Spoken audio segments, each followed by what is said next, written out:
Good morning students. आज का आपका टॉपिक है बहुपद। ये कक्षा 10th की एक्सरसाइज नंबर 3 है। ठीक है, तो हम पढ़ेंगे सबसे पहले बहुपद। बहुपद क्या होता है?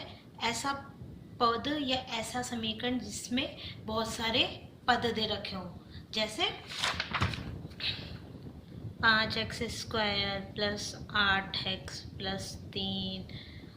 ठीक है, तो इसमें कितने पद दे रखे हैं? 3। अगर इसमें ही अगर हम जोड़ें x का और पद 8x³ प्लस 7x4। ठीक है, तो इसमें 1 2 3 4 5 5 पद है, तो ये क्या कहलाता है? बहुपद, पॉलिनोमियल। ठीक है,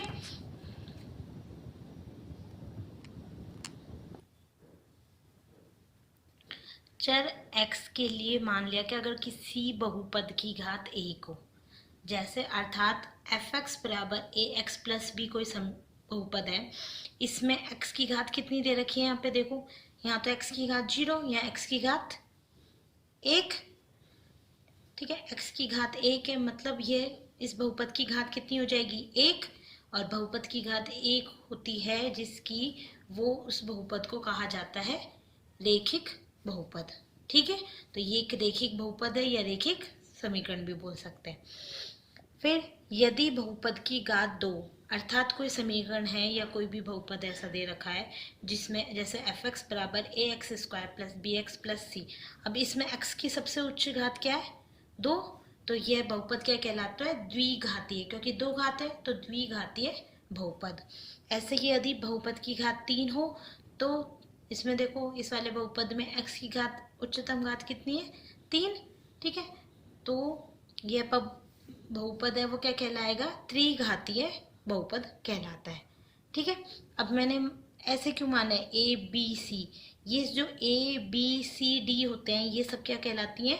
वास्तविक संख्याएं होती हैं। मतलब कोई भी मान हो सकता है वास्तविक। वास्तविक संख्याएं क्या होती है? माइनस इन्फिनिटी से लेकर इन्फिनिटी तक। उसके अंदर परिमेय और अपरिमेय दोनों शामिल होती हैं। ठीक है, परिमेय संख्याएं और अपरिमेय संख्याएं। परिमेय संख्या कौन सी होती है? जिन्हें हम p/q के रूप में लिख सकते हैं, और q जहां q नॉट इक्वल टू 0 होता है, ये तो हमारी परिमेय संख्या होती है। उनके अलावा जितनी बची होती हैं वो अपरिमेय संख्याएं होती हैं। तो माइनस इन्फिनिटी से इन्फिनिटी तक, माइनस अनंत से अनंत तक जो संख्या कहलाती है वो होती है वास्तविक संख्या, अर्थात इनका मान धनात्मक और ऋणात्मक दोनों हो सकता है। तो ए बी सी डी, जैसे 5x प्लस 2/5। ठीक है, ए का मान यहाँ पे क्या है? 5। बी का मान क्या है यहाँ पे? 2/5। ये कौन सी समीकरण है? ए एक्स प्लस बी, क्योंकि x की उच्चतम घात है यहाँ पे 1। तो ये कौन सा समीकरण है? ए एक्स प्लस बी टाइप का। और ए एक्स प्लस बी टाइप का जो बहुपद है वो क्या कहलाता है? रेखिक बहुपद। तो ये एक रेखिक बहुपद है। ठीक है, ऐसे ही हम लिख सकते हैं 3x² माइनस के 2/5x प्लस 3। ठीक है, तो ये वाला बहुपद, इसमें उच्चतम घात कितनी है? 2। तो ये द्विघातीय बहुपद कहलाता है।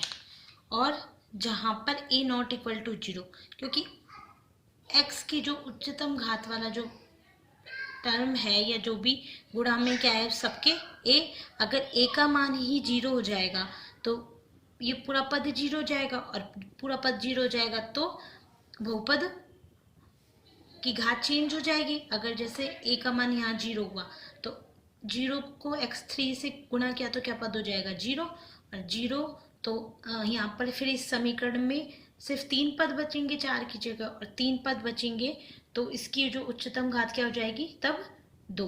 तो ये द्विघातीय बहुपद हो जाएगा।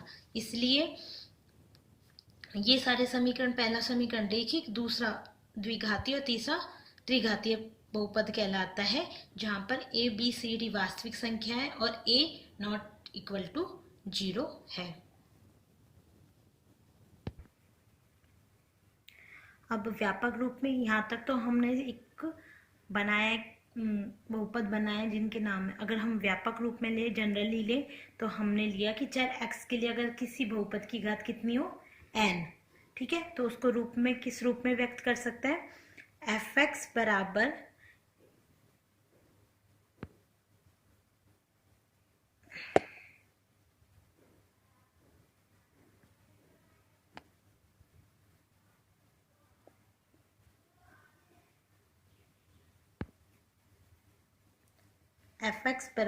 ए एन एक्स की power n plus A N minus one x की power n minus one plus dash dash dash plus ए वन एक्स प्लस ए जीरो।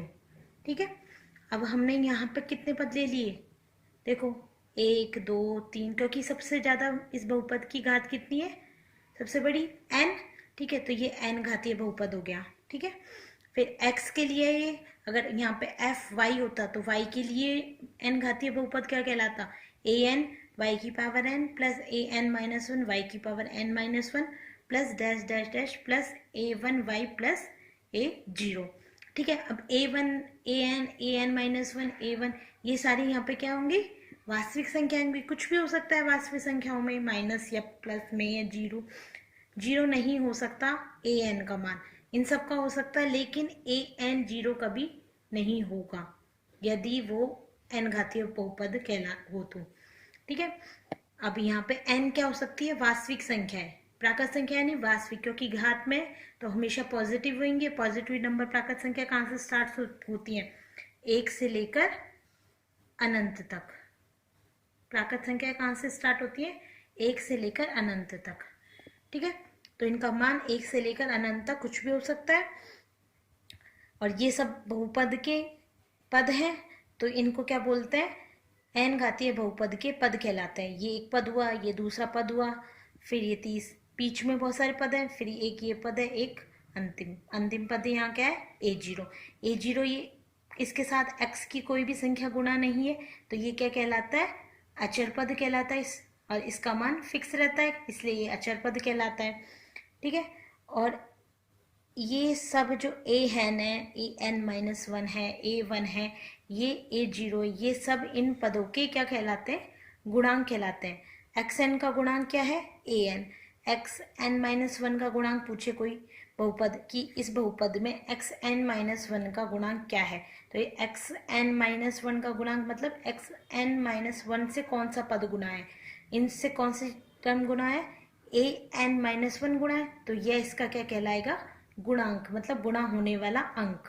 ठीक है, अब x से गुणा, x का गुणांक क्या है यहाँ पे, a1, क्योंकि x से a1 गुणा है, मतलब x से जो भी x का गुणांक पूछे तो उससे जो गुणा होने वाला जो भी संख्या होगी, जो भी अंक होगा, वो उसका गुणांक कहलाएगा।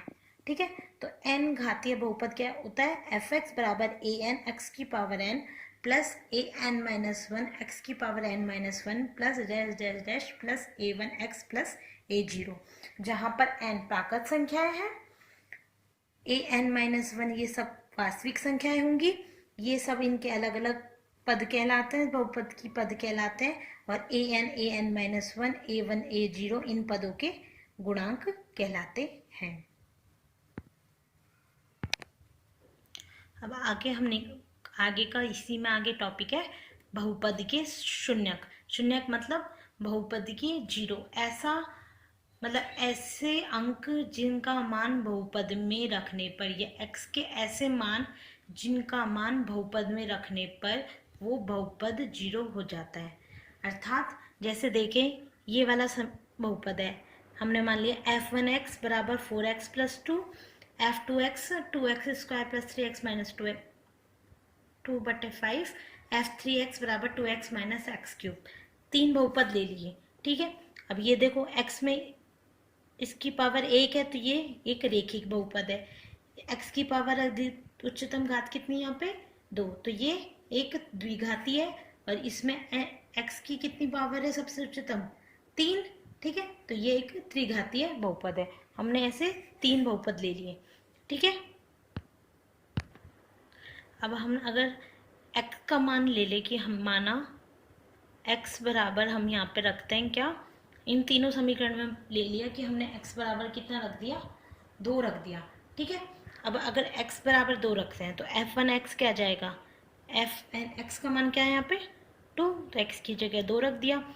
4 इंटू 2 प्लस 2 कितना हुआ, 4 दूनी 8, 8 और प्लस 2 कितना आ जाएगा मान इसका 10।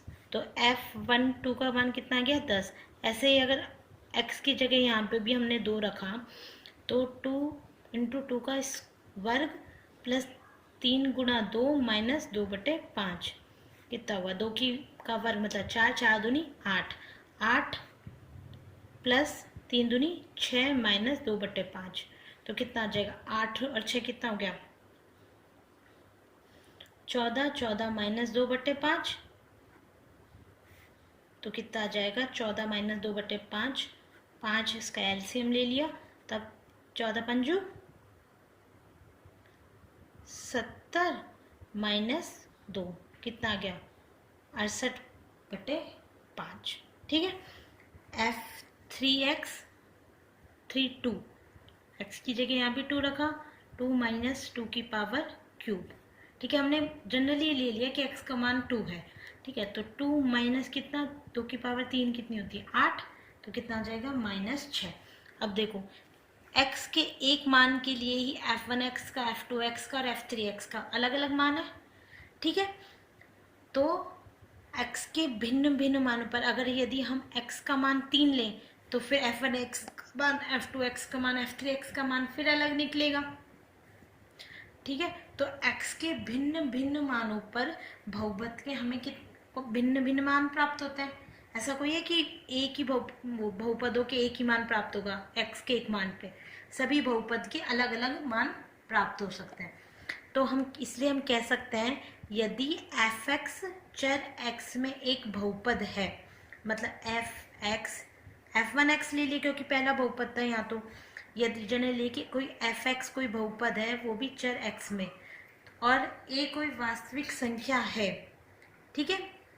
तो f(x) में x को a से प्रतिस्थापित करने पर, जैसे यहाँ पे x को हमने किससे प्रतिस्थापित किया 2 से, यदि x को हम यहाँ पर a से प्रतिस्थापित करें, यहाँ पर x का मान a रखें, तो जो प्राप्त की गई वास्तविक संख्या है, मतलब f1 का मान x बराबर a रखने पर जो fa का मान प्राप्त होगा वो उस f(x) का x बराबर a पर मान कहलाती है।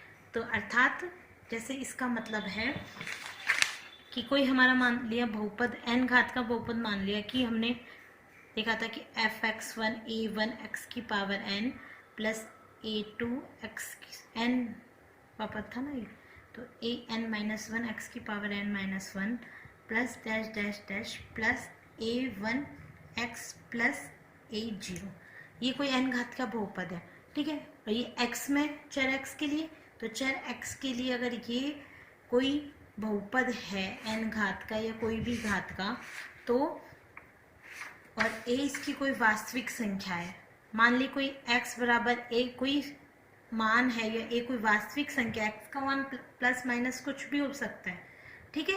वास्तविक संख्या मतलब माइनस में कुछ भी, ठीक है। उसका मान मतलब x बराबर a रखने पर, मतलब f(a) का मान निकाले हम a1n, तो x की जगह क्या रखेंगे हम a, तो a की power n plus an-1, x की जगह क्या रख दिया वापस an-1 plus dash dash dash plus a1 गुणा a प्लस a0, ठीक है।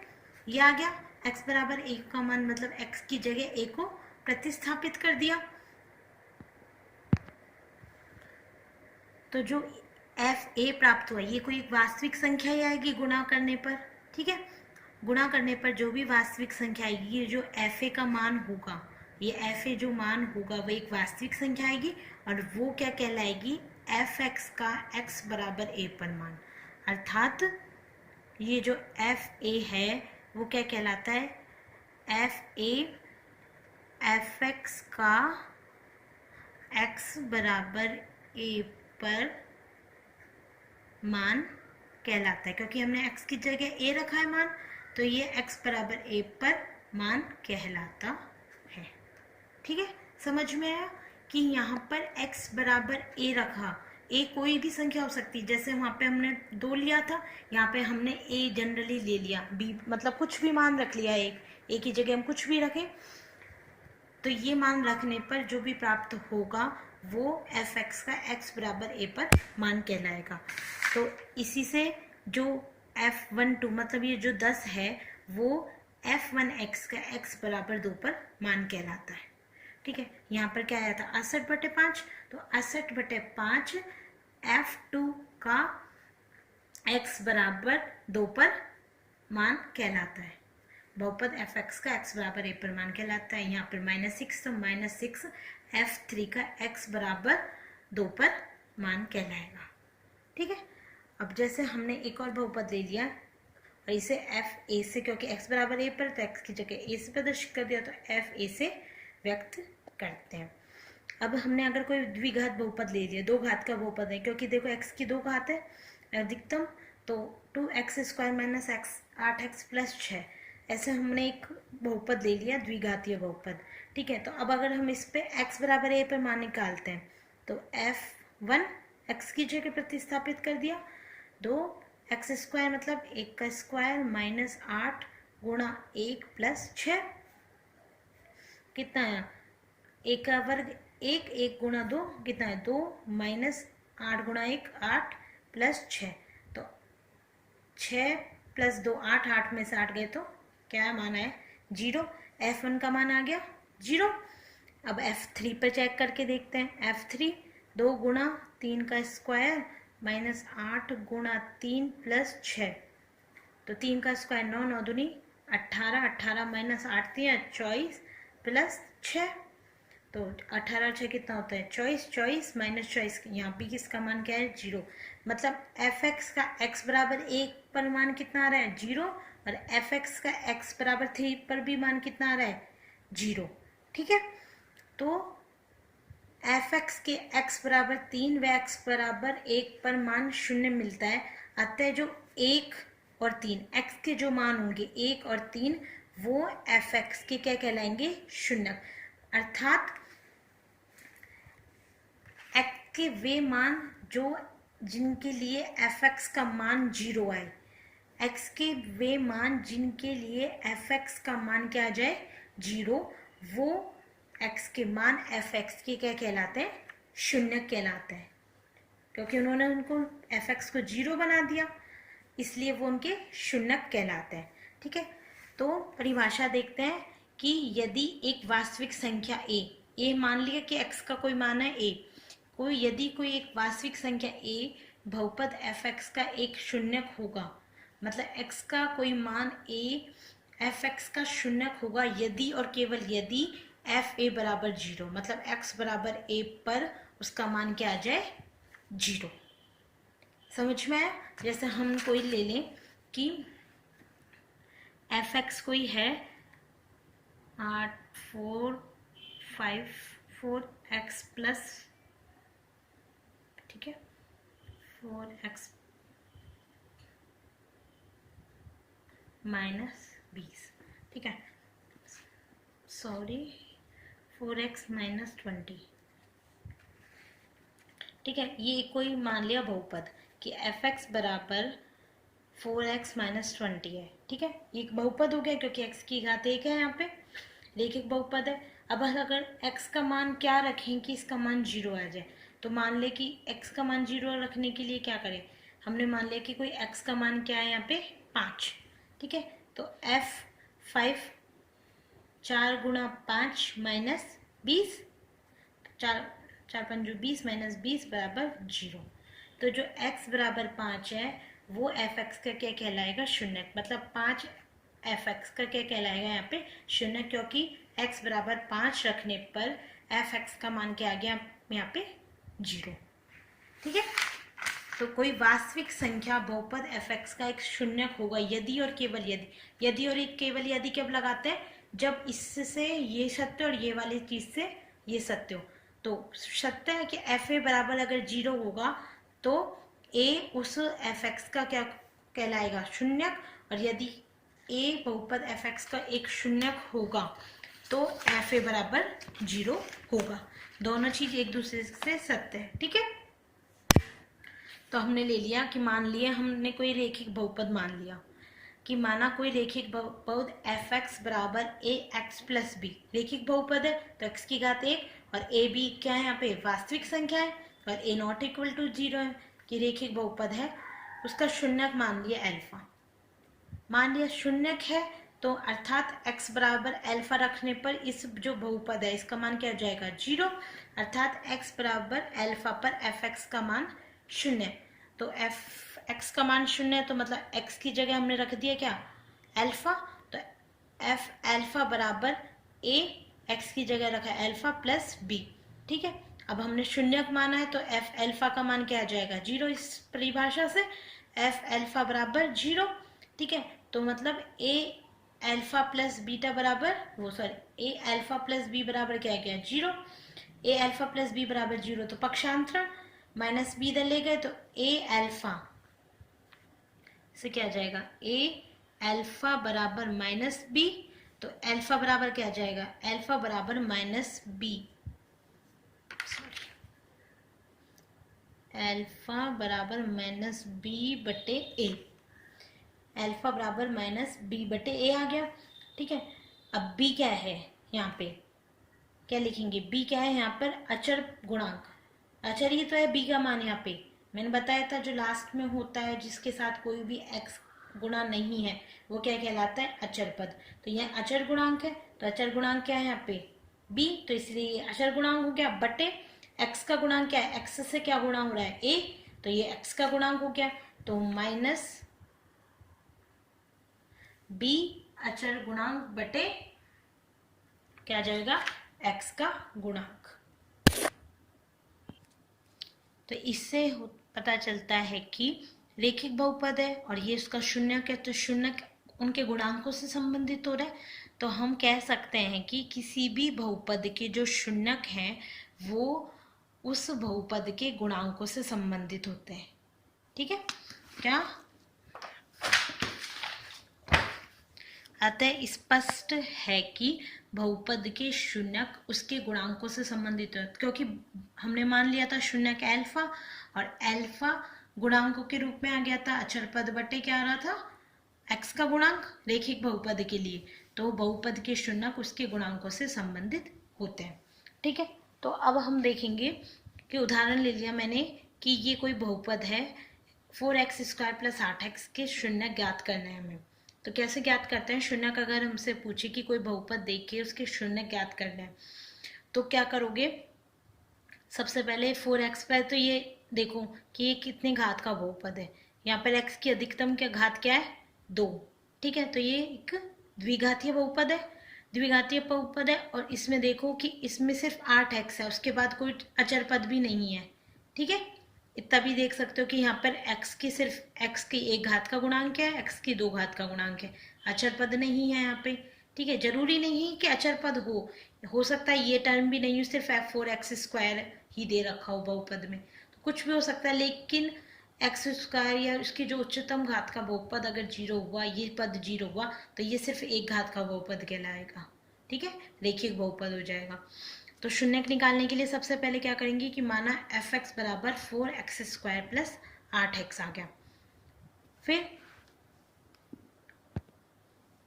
इसको सरल करेंगे, सरल करने के लिए क्या करेंगे 4x² प्लस 8x, तो इसमें से 4x निकाल सकते हैं, कॉमन ले सकते हैं दोनों में से।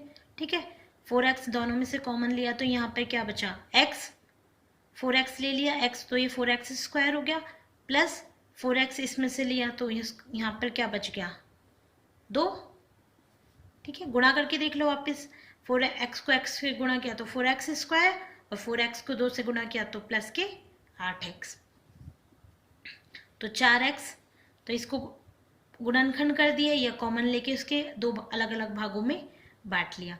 ठीक है, फिर क्या करेंगे, शून्यक के लिए क्या करना होता है, शून्यक के लिए क्या करते हैं, इसका मान क्या उस x के उस मान पर जिसका मान f(x) का मान 0 आना चाहिए, तो माना अब हम ले लेंगे कि अब f(x) बराबर 0 लेने पर, अब f(x) बराबर 0 लेंगे तो इसका मान भी किसके बराबर होगा 0 का, तो मतलब 4x x प्लस 2 बराबर 0, एफ एक्स बराबर अगर जीरो माना है तो 4x plus x plus two का मान भी जीरो के बराबर ही होगा, क्योंकि इसके बराबर है। फिर इसके बराबर है तो इसको हम ऐसे लिख सकते हैं, या